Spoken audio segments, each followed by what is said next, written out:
Hello, beautiful people out there in all lands, because now I'm all over this shit. I can put this on my podcast. So hello and welcome to the next episode of Tiarnie Talks. And then you could be watching me on Facebook or on YouTube. It's all the things, because I've learnt some shit in 2020, haven't we all? So I am here pain-free if you've been following, well, nearly pain-free, if you've been following me on Facebook, which so many of you have just, my God, I just want to say thank you. I went to bed one night crying at how much love and support I have after being laid out with my back for 4 days solid. I've had friends say, oh, I've had back problems, but they still did all the things. I couldn't do all the things. I could not actually move off the couch or the bed. I couldn't move, and it was debilitating, and there were a lot of tears and there was a lot of release, and it felt all encompassing when it was going on. And today is the first morning in 8 days that I have woken.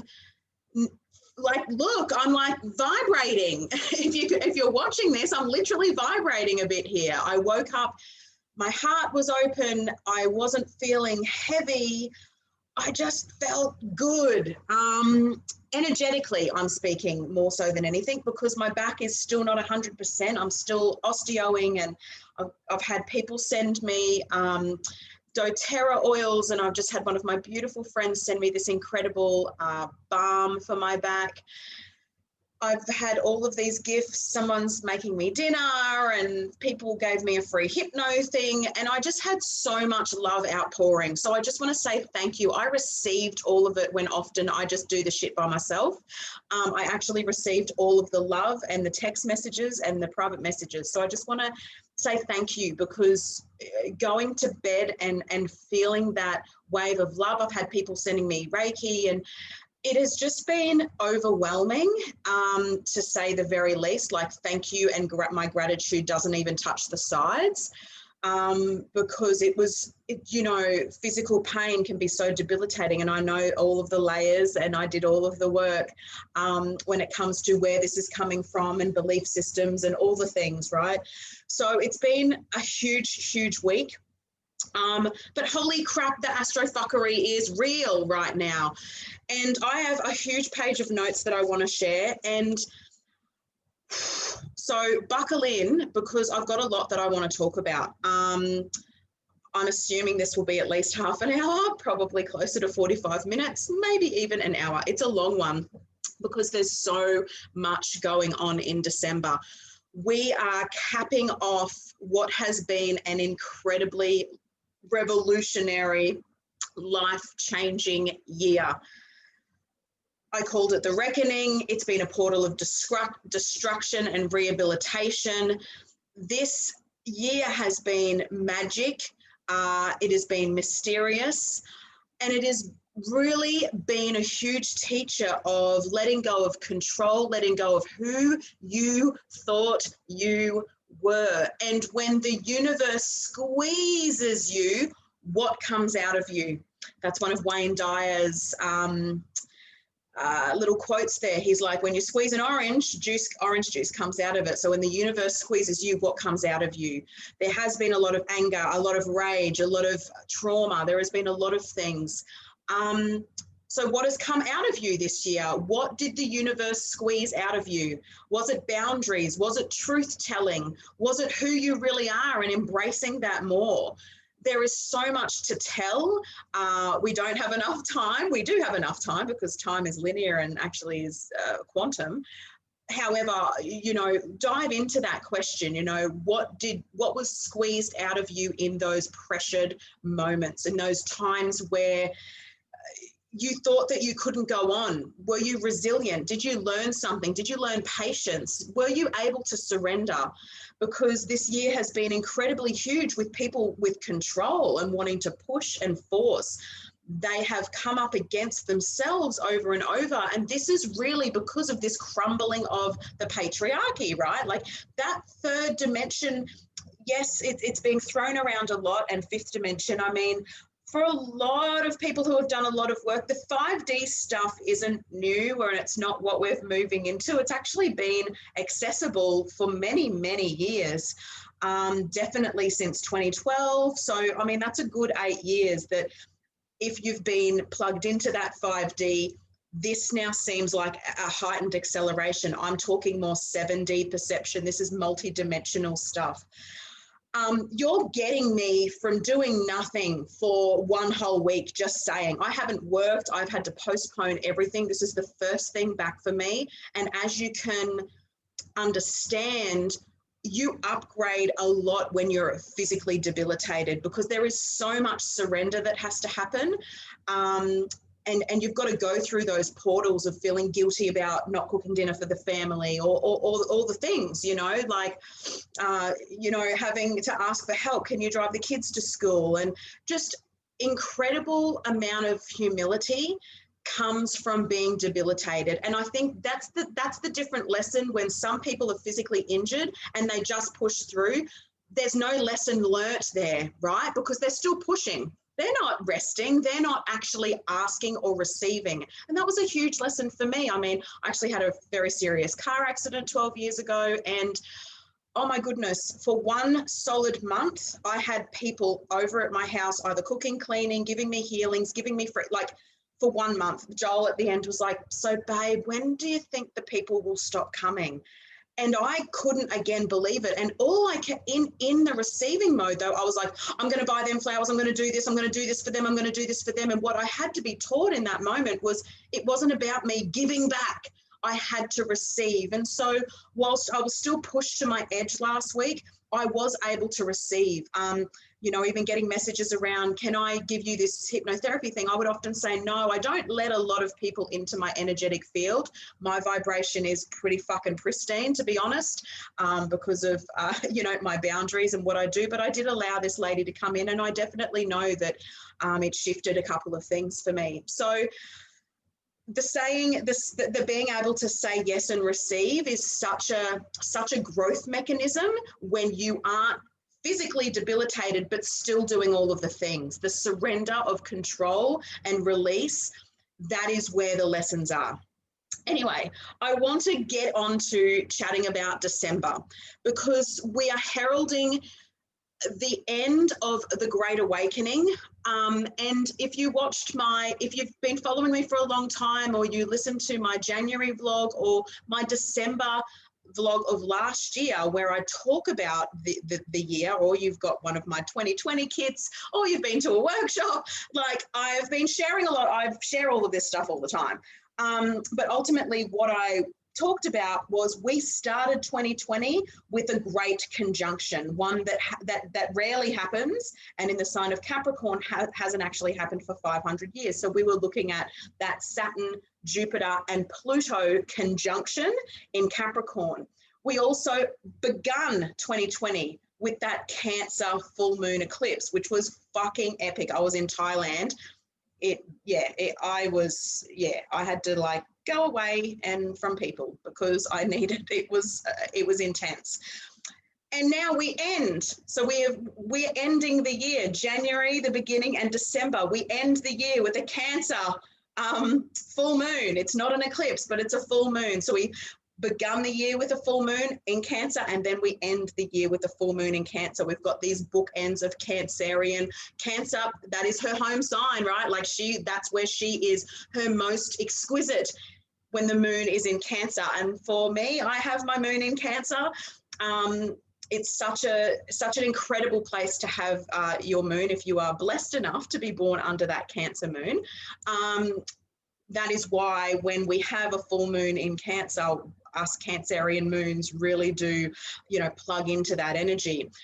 So we begun January of 2020, full moon eclipse in Cancer and a great conjunction. We are ending with a full moon in Cancer and a great conjunction of Saturn and Jupiter in Aquarius. Now, just for a heads up, I could talk about the Jupiter-Saturn conjunction in Aquarius for about 2 hours, which I'm actually going to do on a paid event on Facebook. So if you want to do that, please either email me at guidedfromwithinaustralia@gmail.com. I know that's a really shit house frigging email address, but you can find it on my website, tiarnie.com.au. Or if you're on Facebook land or wherever, just send me a DM. I'm going to pop a link on Facebook for you to be able to pay, because I've got a lot to share about the Jupiter-Saturn conjunction. I want to talk to you and where it's happening in your chart and how this great activation will help set up your next 2 decades. So I'm holding a bit of a 2-hour portal on the 21st of December, which is a Monday evening.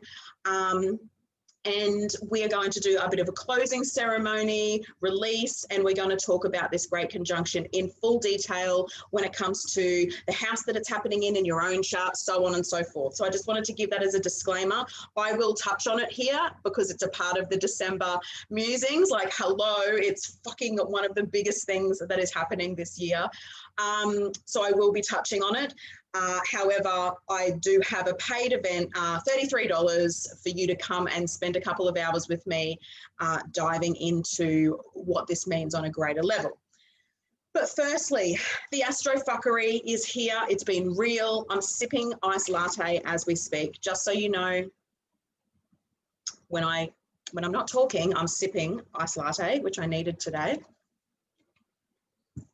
So ultimately, we have just come out of that eclipse, yeah, that full moon eclipse in Gemini on the 30th. And prior to that, just a couple of days, NASA has shown pictures of the sun storms, the solar storms, the solar flares that are happening, and they have a huge impact on the Earth. So if you felt foggy, debilitated, not just physically, but energetically, you were just overwhelmed, tired, anxious. I know people that were having heart palpitations. They just didn't feel like they could catch their breath. They were just exhausted, no motivation, no drive. Like, I just want to white flag the fuck out of this year. Like, I surrender, like, you know. Yes, those solar flares amped everything up. You know, eclipse season is an intense time, okay? And I want to give you the heads up that eclipse season next year we've only got 4 eclipses in 2022. 2021, yeah, I'm already in 2022. You know that because I've already done my whole 2021 in the energy survival kit. And ultimately, we've only got 4 eclipses in 2021. This year we've had 6 and we're just wrapping them up. So from the 30th of November through till the 15th of December, we are in an eclipse portal. It's an eclipse sandwich. It's a wormhole. Everything is amplified. Like we need things to be amplified anymore, right? Come on. But eclipses are great. They shake us up. They wake us up. They put us where we need to be. There was a lot of growth, there was a lot of opportunity, but we're actually in the purging phase of this because we've had the full moon and now the moon is waning to new. So these first 2 weeks of December was actually a full purge, a full release. And what I really felt around December, especially being debilitated myself physically last week, is that we are actually in a very physical purge.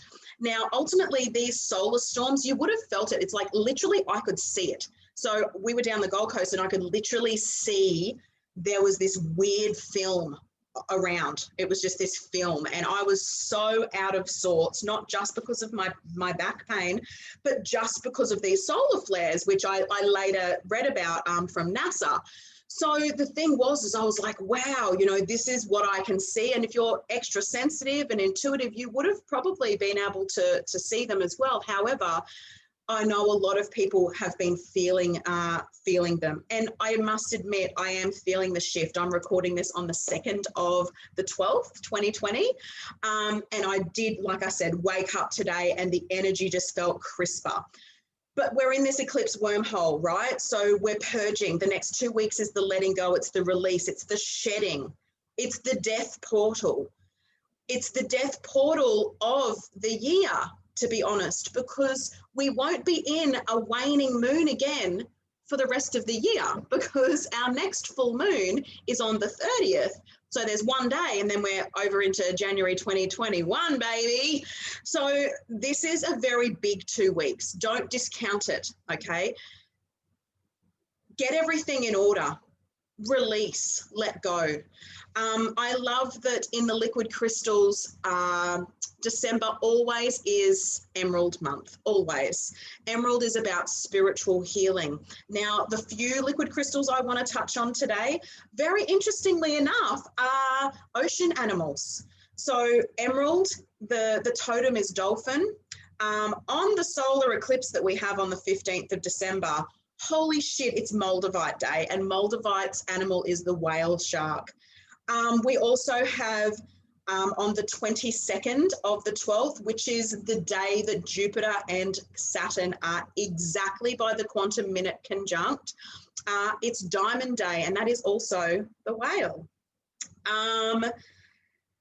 The other couple of crystals, one clear quartz day, which is the solstice day, that's the dove. And then that last full moon of the year in Cancer is turquoise day, which is the bear. So interestingly, we've got a bear, we've got this dove, and then we've got these 3 ocean animals, the whale shark, which is just majestic. This is Moldavite. This is a very star child intergalactic crystal. And then we have, of course, Diamond Day, which is that 22nd of the 12th, which also happens to be a master number day. There is so many synchronicities, you can't make this shit up stuff in December that I can't even I'm just like bursting at the seams to let you all know this. And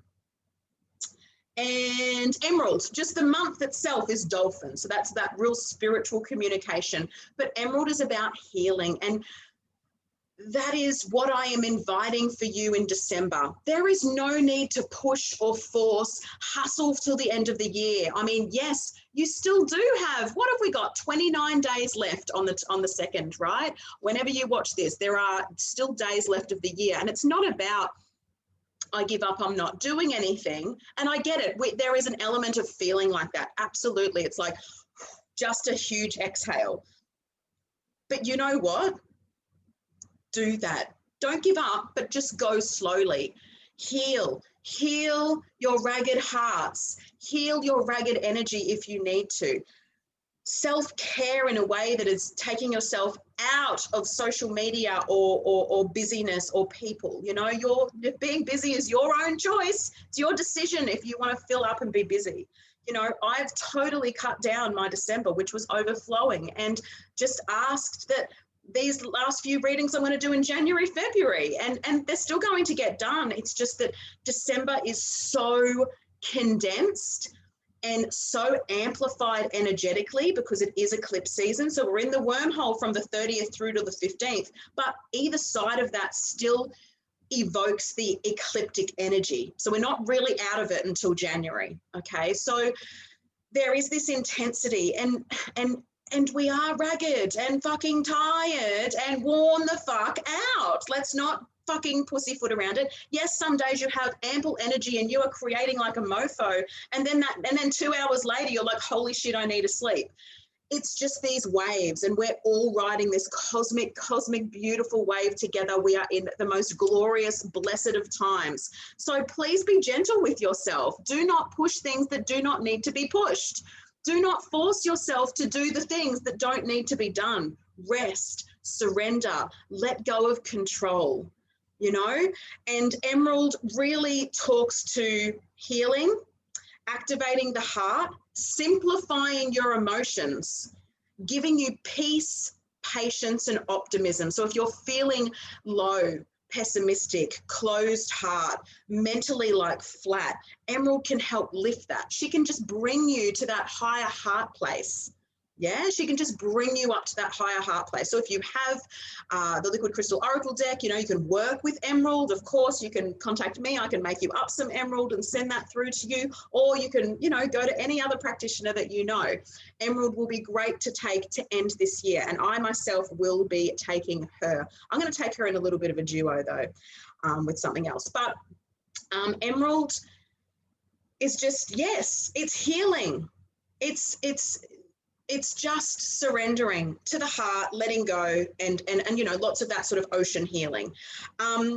And also the really cool thing too is December in the liquid crystals and the tree of life gives us, and this is just a little, sorry if you're watching the podcast, you're not seeing this, but I'm just showing the tree of life, which we mostly know what it looks like.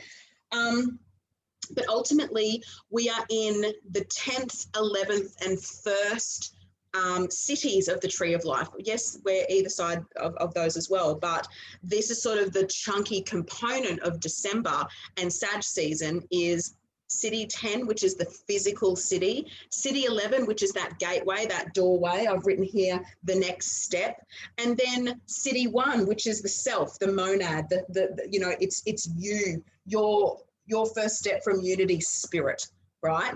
So, and just look at the numbers, it's 10, 11, and 1. It's all ones, right? You know, it's all the beginning. And so it's, again, we've got this real amplification of those cities in December. Also, numerologically, we're in a 7-month. So December is a 7-month in 2020. And that is great spiritual transformation. That is great spiritual change. That is asking the questions, how have you grown? Yeah. What has spiritually evolved for you? That is also, 7 is also about getting back into alignment with yourself, with your soul, with your spirit, with your heart, with the energy that moves us forward. But it can also be a shake-up as well. If you're not in alignment, you might find a 7-month, especially this 7-month, quite shaky. Yeah, standing on shaky ground, like we're not on solid ground. And we are moving into such big shifts this year, this month, from this year, right? I mean, ultimately, there's the fact that Saturn is moving into a new sign after nearly 3 years, and he hasn't been in the sign of Aquarius for 30 years. This is a big deal, right? And then Jupiter also moves into Aquarius for the first time in 12 years. So these guys are hanging out at 29 degrees of Capricorn, the very end, the death portal, the eye of the needle, the coming through. The ground and the foundations have been shaken.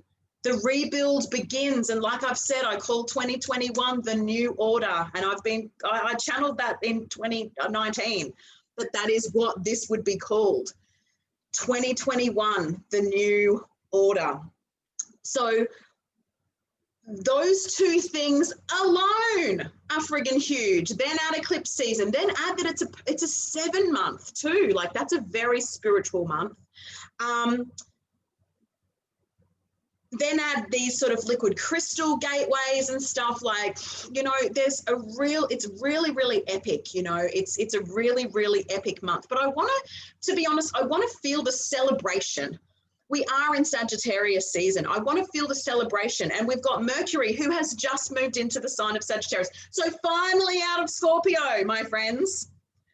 Mercury has moved into Sagittarius. So we're going to speak big and think big. You know, our minds begin to go bigger. They have gone deep and dark into Hades land for so long. So hopefully you're feeling that bit of lightness today as well. You're feeling more expansive and you can see the bigger picture. That is Mercury in Sagittarius. The mind is like shooting stars. It's cosmic. It's a cosmic staircase to the awe and the wonder of the entire galactic universe, plus the galactic center gets activated in Sag season, all the things, like, right? So that happens. Then Venus, she moves into Sagittarius on the 16th of December. So we've got quite a lot of big shifts. Mercury actually moves into Capricorn on the 21st. So he is flying through Sagittarius, my friends, absolutely flying. But this is going to give us that more optimistic outlook. And December is a celebration month. Emerald, heal the heart, open the heart, activate the heart, heal what needs to be healed. Plug into optimism, patience.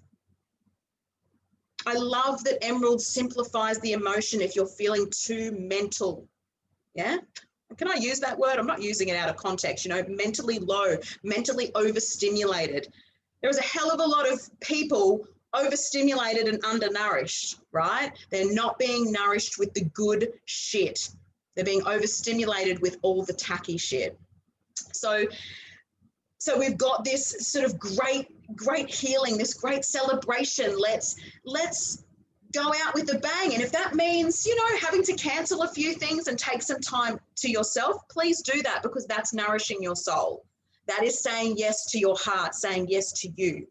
No is a full sentence. You do not have to do anything you don't want to do. When I hear people go, oh, they conned me into it, or oh, I just did it because, or they made me do it. No. No one makes you do anything, ever. You choose to do everything. Everything is your choice. And people go, oh, but I have to work. I have to make money. What about you choose to work, and the way you show up is your choice? You can choose to be pessimistic, low, chip on the shoulder, angry. You can choose those things, because even those things are a choice. Or you can choose to not show up like that.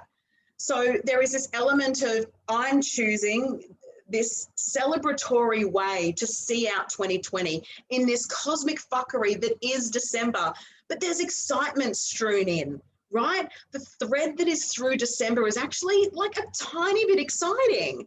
This conjunction of Jupiter and Saturn is actually really friggin' rad. Like, it is so rad. I have this natally in my chart, and yeah, I really want to talk about this in my private group in December, because if you've got this natally in your chart, I'm going to sort of talk about that as well, because it's very, very good for us, especially if you're born 81 like me, from sort of May to July, August.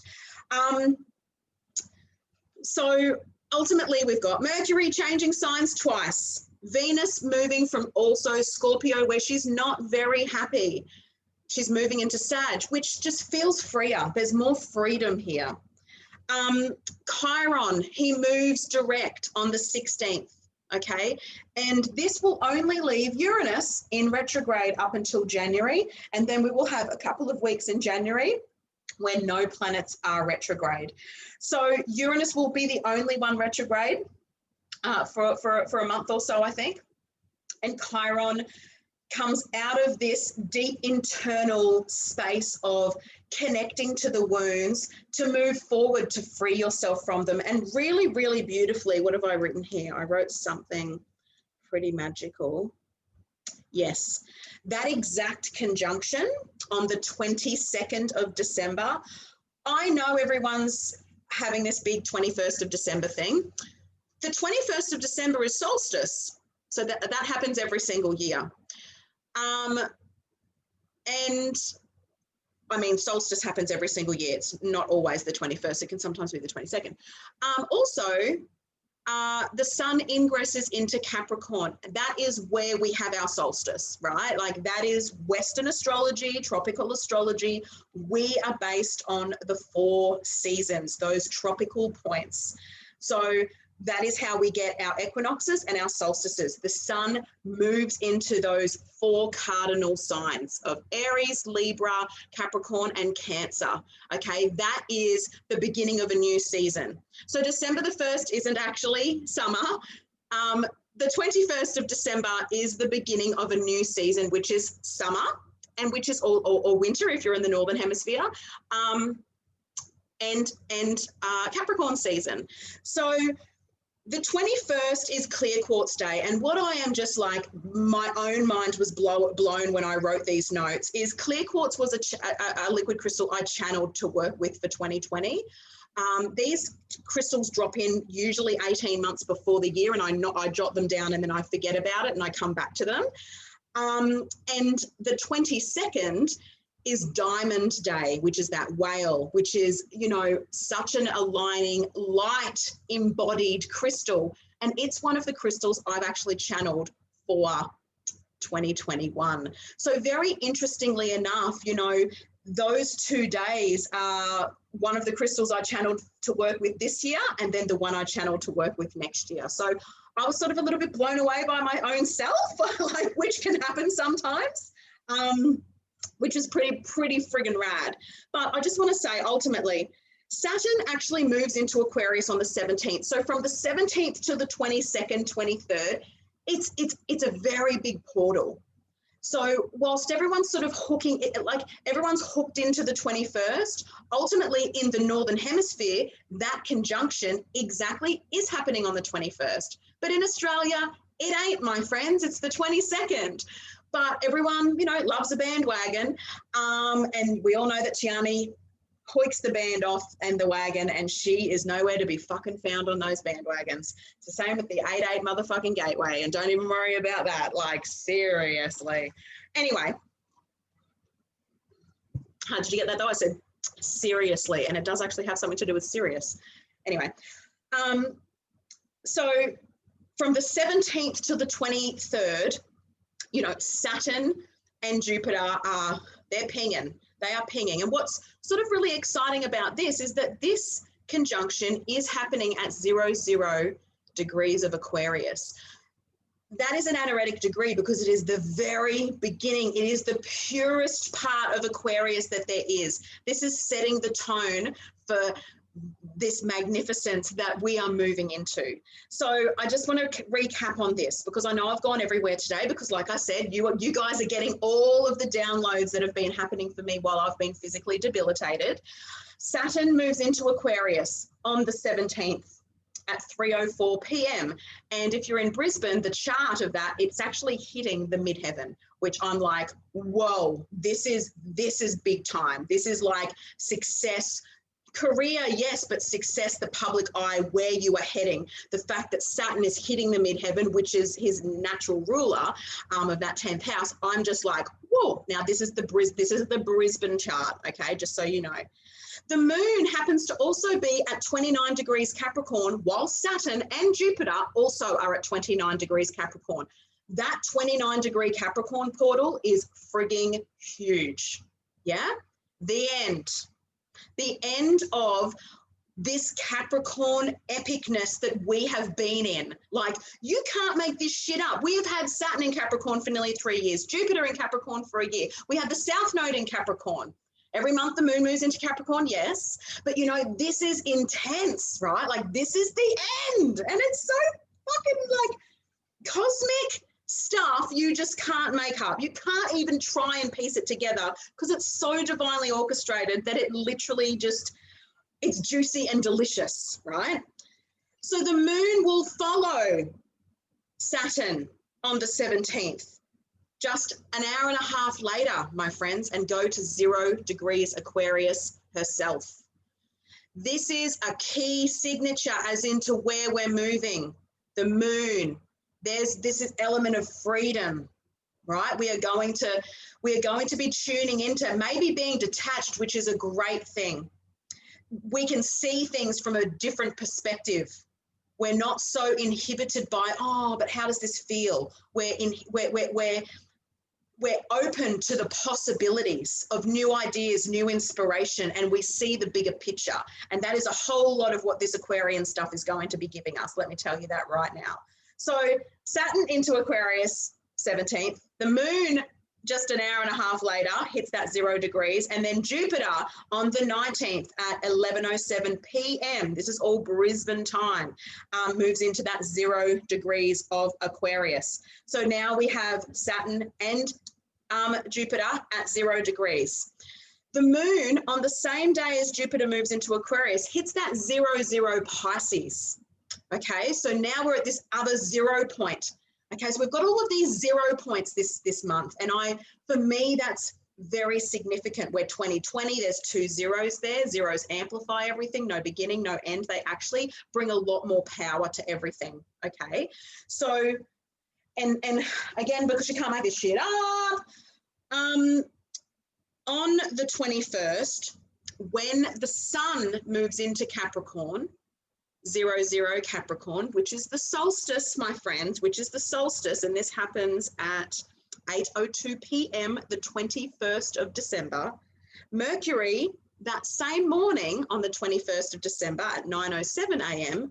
has also moved into 0 Capricorn. So now we have Jupiter and Saturn at 0 Aquarius, and the sun and Mercury at 00 Capricorn. Now, with the Mercury so close to the sun for a lot of this time, this is listening. Mercury is close to the sun, close to the king. He is being received communications, wisdoms. So this is a great time of listening. This is heralding in what our vision, what we want our vision to be, but we're going to be whispered into these sort of new innovative ideas or new ways, or how we can ground them. And Mercury in Capricorn is one of my favorite Mercury placements. It's very articulate, it's very integral, very respectful, very straight to the point. Doesn't just talk like a Mercury Sagittarius, right? Mercury and Sagittarius, I'm just going to talk, I'm going to tell all the stories, I'm going to make the jokes. But Mercury in Capricorn is like, I'm going to speak when I need to speak, and it's going to be fucking wise. So you want to listen. The 21st is a magnificent day of listening, not being caught up in the hype that's all over social media, but actually listening to your own inner wisdom and the wisdom of nature, the wisdom and connection of the divine. Because with Mercury and the sun so close, those whispers of intelligence and of divine intelligence have something to share with you. And it won't come from social media. It won't even come from me. It's going to come from you, or it's going to come from the divine, your higher self. Yeah. So the 21st solstice it's a banging, banging day. Every year, solstice is a banging day, because that's what happens. It's the turn of a new wheel. It's the turn of a new season. It's normal, right? But we've got Jupiter and Saturn just about to the quantum minute making their exact conjunction, which happens on the 22nd of December here in the southern. Now, this is happening very early hours of the morning, 2:13 in the morning. And this is applying a beautiful connection to Chiron, who, as I just talked about, has started moving forward. Actually, that's where I got sidetracked. I hope you're following this one, because this is wild. Like, I'm a pure representation of the fucking wild cosmic fuckery out there. I tell you what, like, there is so much that I want to talk about, and I'm actually condensing it. Let me just be real with you. I am condensing it. So the thing is that this Jupiter-Saturn conjunction is making this, is applying a beautiful sextile to Chiron, which for me is freedom of the wounds. So you've done the work with Chiron retrograde for a few months of this year, I think like 5 months. And now he's moving forward, and he's going to get some momentum. He's going to move past these degrees in Aries and move forward. And because we have this Aquarian energy, these two like each other and make a happy aspect towards each other. That's what a sextile is. And ultimately there's flow there. So there's flow with the healing. It's easier to heal. And hello, again, can't make this shit up. It's Emerald Month, the month of spiritual healing. So this is a great month of healing. I do not want to, I think you're getting that picture, right? You are definitely getting that picture. So I've talked a little bit about when all the Jupiter-Saturn stuff's happening, the solstice, the 22nd, the liquid crystal things, all the different changes with Mercury and with Venus moving into Sag as well. The master numbers, the 11 master number days of December will be the 4th, the 13th, the 22nd, and the 31st. So that 22nd great conjunction is also a master number 11 day and diamond day in the liquid crystals, which is about light embodied, which is the youngest crystal on the planet. So she needs to be used the most. Yeah, so she really helps us. A lot of the crystal energies actually are about, if you're feeling separate from the divine, they're about bringing you in. Now, emerald does that, diamond does that, and I'm going to talk a little bit about moldavite doing the same thing for this solar eclipse, because I haven't talked about that yet, and that's what I'm going to talk about next. So there is a lot of, if you're feeling separate and disconnected, these crystals that are sort of, you know, that I've really picked for certain dates of the month, they're really helping us to land and to be of the earth. And that is actually a very big lesson when it comes to Jupiter and Saturn together, because Jupiter expands and Saturn restricts. But what Jupiter and Saturn together do, and again, I'm going to go into this in my into my private group on the 21st, is it's about being wise enough to not overextend yourself and to actually contain and structure these visions and these grand ideas. So anyone often with this conjunction, like me, very grounded when it comes to spiritual visions and able to walk their talk, because that they're not so airy fairy. They're not just like, oh, la, la, la, la, la, like, let's just fucking, you know what I mean. There is an element of spiritual discipline when it comes to Jupiter and Saturn together. And that is what we are heralding, which is totally in alignment with, I talked about this year being the year of the rat. The rats will rise, the spiritual community's fucking crumbled. It's all gone. It's all going because there's no spiritual accountability. There's a lot of spiritual toxicity, but there's no actual structure and form to being able to materialize and anchor these universal wisdoms and live them. As I say, magic is in the mundane. It is the everyday enlightenment. It is easy to be spiritual. It's the human bypassing that is the problem. People love to go and sit in circle and ceremony and Bali retreats and all the things. That's fucking easy. It's nearly basic, right? It's basic stuff. The transformation and the real enlightenment comes with how's your dishes? How are you hanging your clothes out on the line? How do you, talk to your neighbors? How shitty do you get when you get red lights when you're in a hurry? Like, this is everyday enlightenment. That other stuff's a fucking cakewalk. Can it support you and hold you and shift things? Of course. My book is about to come out, and hopefully in December, if not January. I think PDF version or Kindle version or whatever it's called will be December. And so it is called Everyday Enlightenment, Finding Magic in the Mundane. That's my whole book. It's a bit comedic, let me just say. There's a lot of truth bombs there, my own truth bombs of being in this industry, the spiritual entertainment industry for 20 years. But a lot of gold nuggets because I'm all about the Saturn Jupiter, the grounded spirituality, the anchoring in, the being real, the being human, and how fucking amazing that is, right? So I'm hoping for the hard copy and a big launch to be happening in January or February of next year, where I'll sign books and we can all drink champagne and it'll be amazing. But yes, that is really what this new era is about, is this Saturn-Jupiter conjunction at 0 degrees of Aquarius, heralding in a way of grounded spirituality, mature, right? Emotionally mature and grounded spirituality. Something that's tangible, because magic is real and we can alchemize our own desires and materialize them, but the anchoring and the structure of Saturn is so necessary. Saturn is the key here, right? So let me end, because I don't know how long I've been recording this for. Let me end on this incredible solar eclipse that we are having on the 15th. So nearly exactly halfway through December. 15th of the 12th at 23 degrees Sag. So that means the moon and the sun are both at 23 degrees Sag. Okay, so just so you know, a lunar eclipse is where the moon and the sun is opposite. Remember, the moon holds no light unless the sun shines on her.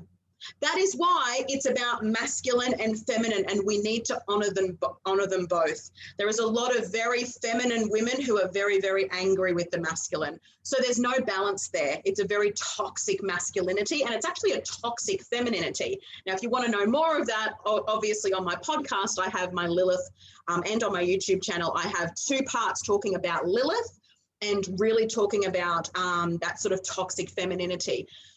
So, of course, Black Moon Lilith has to do with the moon, right? So a lunar eclipse is a full moon because the sun and the moon are opposite, and that is what the sun lights the moon up.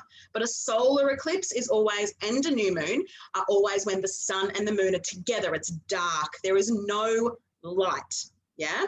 So this new moon eclipse, solar eclipse, on the 15th at 23 degrees Sag, Mercury's right there. Guess what? What are we going to do? We're going to listen, because there's going to be lots of wisdom being downloaded to us again. Very philosophical, very open. Mercury in Sag thinks big, okay? This new moon eclipse is also trine Mars. So this is really amazing as well to get some action plans out. Now, the thing is that with eclipses, new moon and full moon eclipses, it's not so much about, oh, release, oh, write the rituals, all the things. And I've written a little bit about that in my 2021 energy survival kit. Every moon isn't just the same. And people are like, on a new moon, I write things that I want. And a month later, they probably still haven't got them. There's been no action. There's been no groundedness, because not every new moon is about that. And especially eclipses, because the moon is close to the node, which is either the Dharma or the Karma. And for this solar eclipse, it's the Karma. So whilst new moons often herald planting seeds and new beginnings, yes, I only say often because sometimes, depending on the moon and the aspect she's making, it might not be the time to do that. Yes, I know in general that's what you do, and I'm not denying that. But I'm also saying there is a lot of shifts going around and being curious to other things. But when it comes to eclipses, it's not about curiosity. It's just that it's not just about planting seeds and, you know, I need to achieve this next cycle. Ultimately, the conjunction to the South Node is actually very karmic. There is a great letting go. So as much as we're in this new moon phase, like, oh, you know, what am I visioning? And yes, this trine to Mars is about have some goals written down.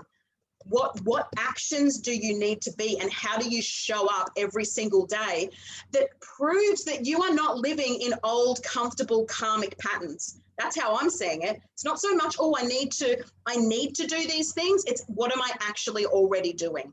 What needs to be dismantled? What karma do I continue to repeat? Yeah.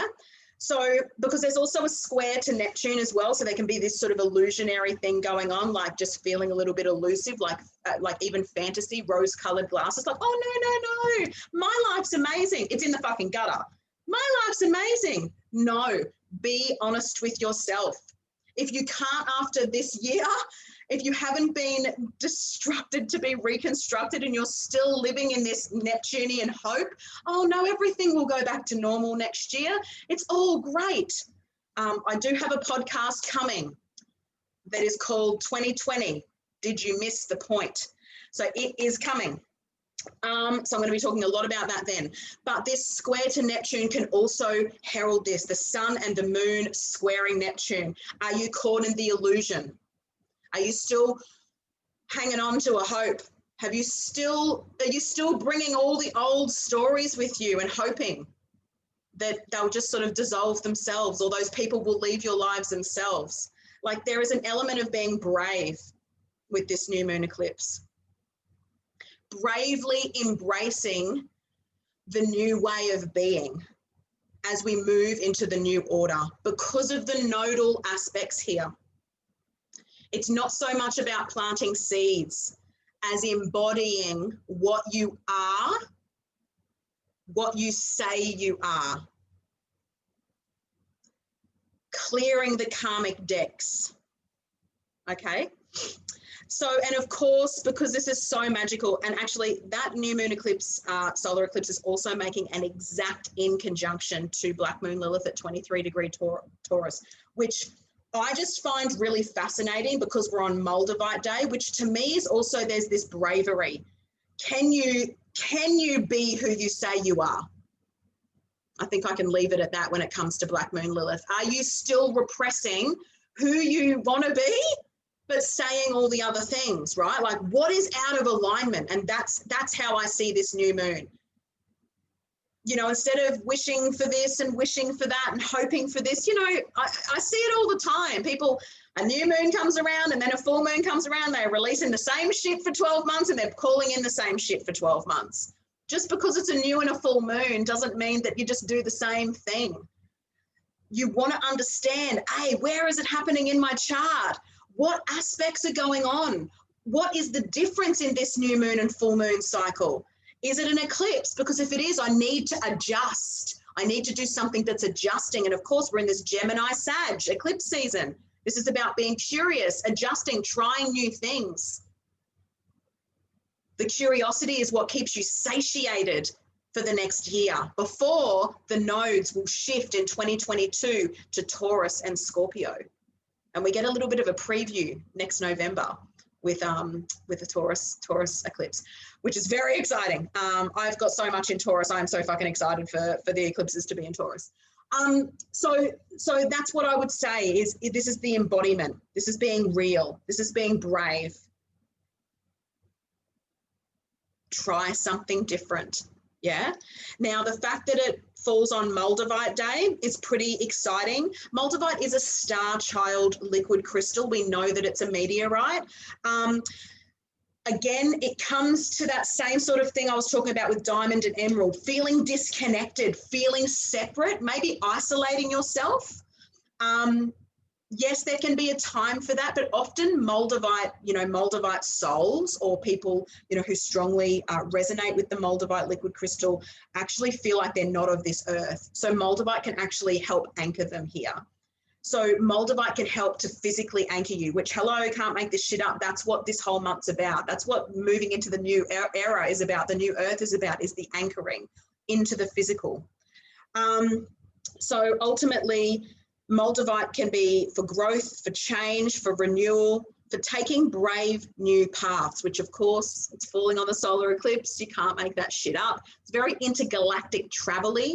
So again, I would be really tuning in. Maybe it's, it's an ocean swim that day or sitting in nature, maybe doing a little bit of journaling, maybe not, just allowing what to me, when it's an eclipse, I am guided by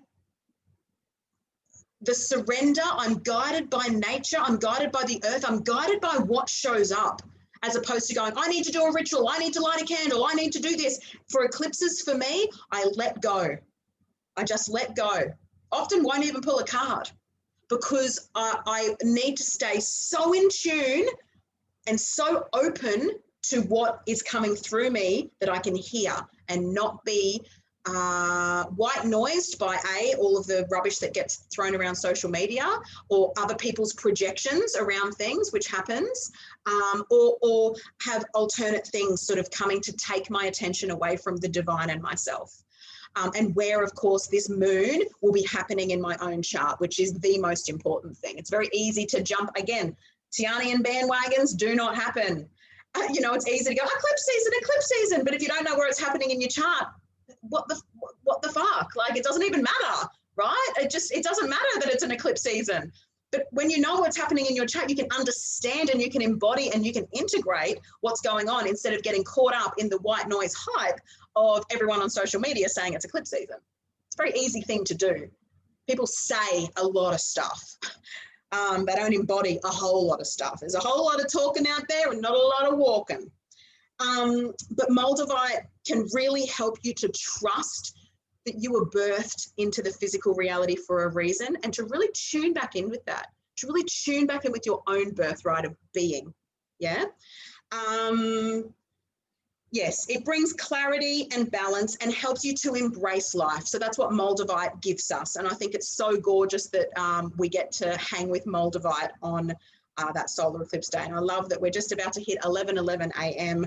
I want to end with this very final full moon in Cancer at 8 degrees on the 30th of December at 1:27 p.m.